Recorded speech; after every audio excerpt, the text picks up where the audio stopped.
Welcome to New World Order.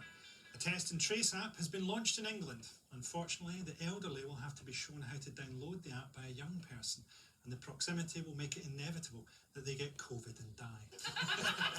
There's already a rival app that lets you know who's definitely got some sort of virus. It's called Tinder. The idea that we could be locked down at Christmas has been badly received. British people love Christmas, as it's the story of a pregnant refugee being treated quite badly. Many are trying to look on the bright side. Another lockdown will be an opportunity to do some much needed work in our gardens before the soil's too frozen to dig a decent grave. What a difference a month makes. The happiest people in Britain are the ones who were downgraded on their exams and didn't get a place in university. Pubs now have to close at 10 p.m. This will be toughest on Wetherspoon's clientele, giving them an extra 3 hours of thoughts that can't be quenched by the cleansing power of Stella Artois. Shorter hours mean less chance of dying of either alcohol poisoning or COVID. So drinkers are taking minicabs home just to maintain the sense that death's hand is on their throat at all times. I actually think the worst person to die would be the Queen. Please look after yourself, Your Majesty, because there's fuck all point in having a week off during this. It's been an... The United States, of course, is in the grip of an election to decide who will lead America in its never-ending battle against the forces of dignity. The campaigning is hotting up. It's amazing to think that if you're a voter in a swing state, Joe Biden could soon be appearing at your door because he's forgotten where he lives. Biden is convinced that come January, there'll be a black woman vice president, and that it'll be him.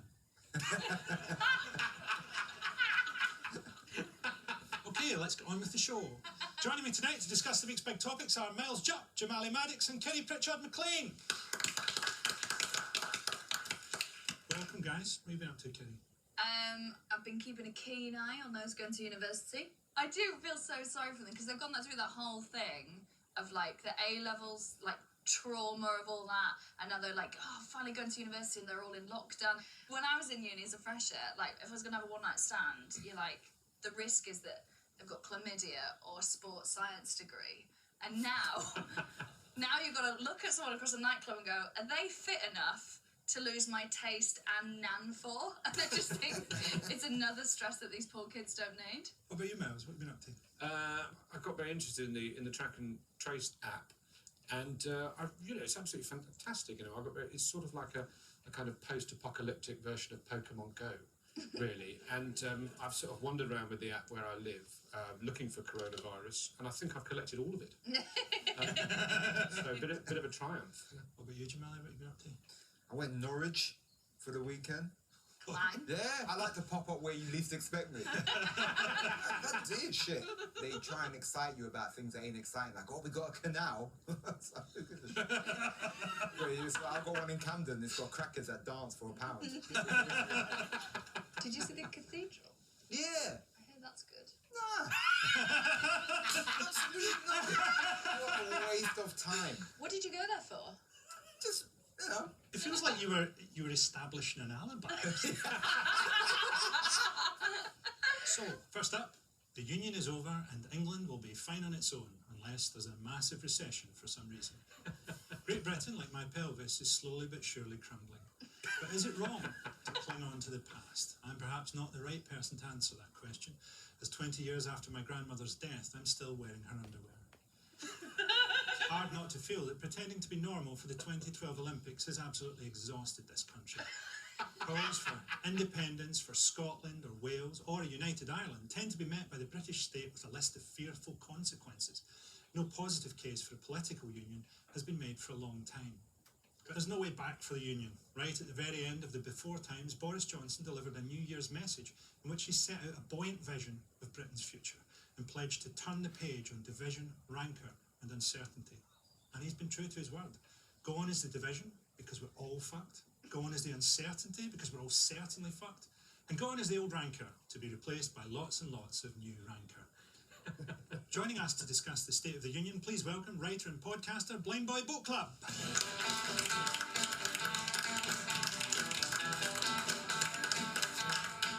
What's the crack? How you doing, buddy? How you doing? Thanks for coming. You enjoyed the whole pandemic experience? A bit. Do you know what? I'm marvelling at the evanescence of British hand sanitizer. Because I just used some there for good luck before I came out, and it evaporates really quickly. Over back in Ireland, I don't know, I'm just realising our hand sanitizer is unnecessarily viscous. How do you feel about the union as an entity? Which obviously you're from the south of Ireland. Yeah. Even the word union, it suggests like this lovely consensual thing, this agreement, and it's like, it's not. It was done to us. So we were really happy when we thought that Scotland was going to get independence there, but then England was like, oh, but you'll get kicked out of the EU if you do that. And then Brexit. What a raw deal. Okay. There's a lot more nationalist sentiment in Wales now, isn't there? So obviously I can't speak on behalf of everyone in Wales. I know that there's definitely a growing sentiment behind independence, but also I think Wales lacks confidence as a country in certain respects, where I think Scotland has made a very positive case for leaving the Union. I think that it's that dare to dream thing with Wales, that like, what would we be if we weren't a part of that? I don't think English people realise how unhappy the relationship is both ways sometimes. I think like Wales is always the punchline to every joke. It's that, you know, it's the stupid cousin, and I don't think they realise how hated they are. Basically. It's going to be interesting to see what happens with Scotland as well, because England or Westminster doesn't want Scotland to go, because without Scotland it's like half a rainy island in the middle of nowhere with nowhere to park its nukes. And at the same time, there wasn't really a Scottish identity before a British identity. There was Highlanders and Lowlanders and clans and stuff like that. And it's sort of after that our identity as a nation emerged. It's not like anti-English sentiment would sort of dissipate just the minute that you were independent, was it? I mean, it's still a hatred that you can feed off, isn't it? That can sell, yeah. I don't know that there is that much anti-English sentiment, really, in the way that English people imagine it. I mean, it's just that people have a very different view of England than English people have. There's a sort of change to English identity as well, isn't it? So when I was growing up in Scotland, you could hate the England football team, but now to hate like a multicultural team, I mean, that's kind of impossible. Also, my son is English, and so I've got to support England. If you live in London, it's all too easy to become blinkered and forget that the UK actually has loads of other gigantic shitholes. Here's what happened when a group of Londoners were challenged to locate cities across the UK in this graphic-laden clip. It's got to be somewhere. Belfast is Ireland. Ireland is... God. Edinburgh. Where about? I can't just circle all of Scotland, can I? Here. There. This would be a lot easier if I knew where Scotland started.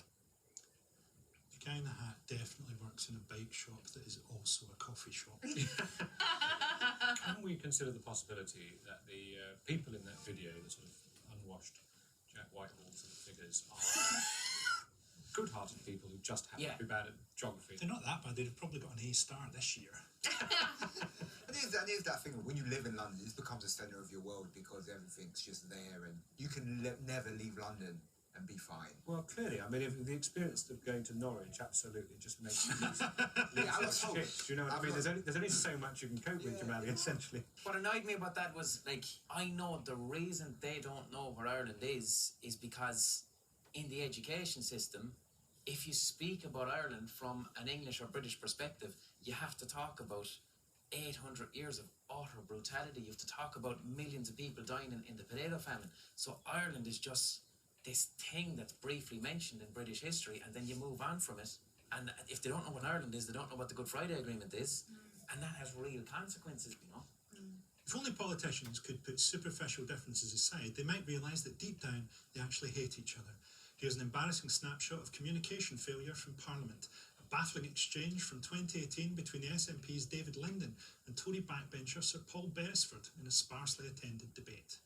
Much, Mr Speaker, I know from speaking to a number of parliamentary colleagues that there are still certain aspects of the estate, including the Northern Estate, that are not great for people with disabilities. Can I ask the Honourable Gentleman what work is being done to make sure that this place is more accessible, particularly for some of our colleagues who have a disability? Here.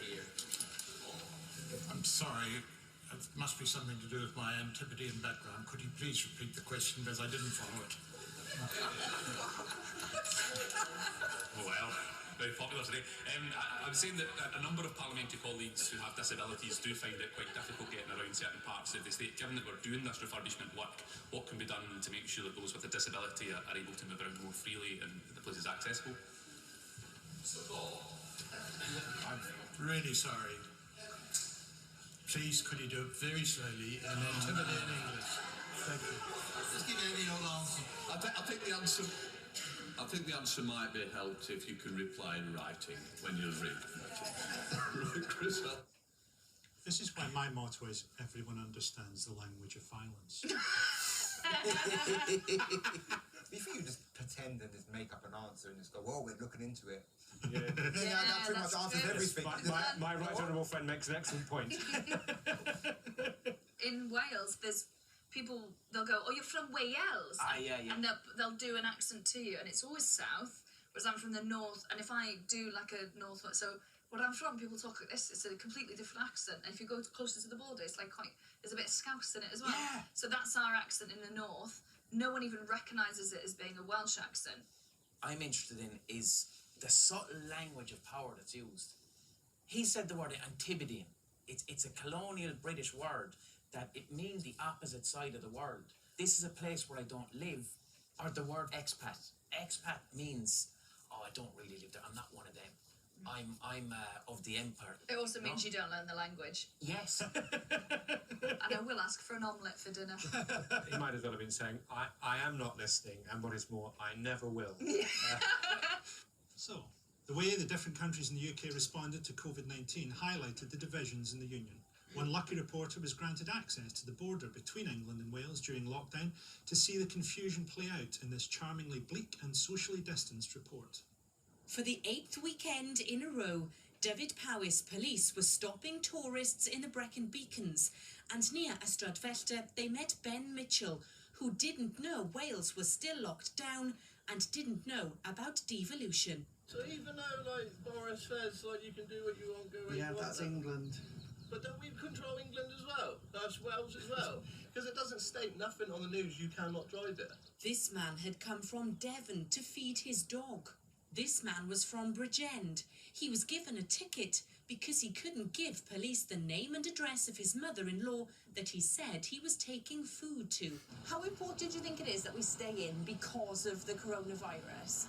That's very important. I do think it. Yeah. Would you consider doing this again? If I had to, yeah. Can nobody think of an excuse for when they're doing a drug deal anymore?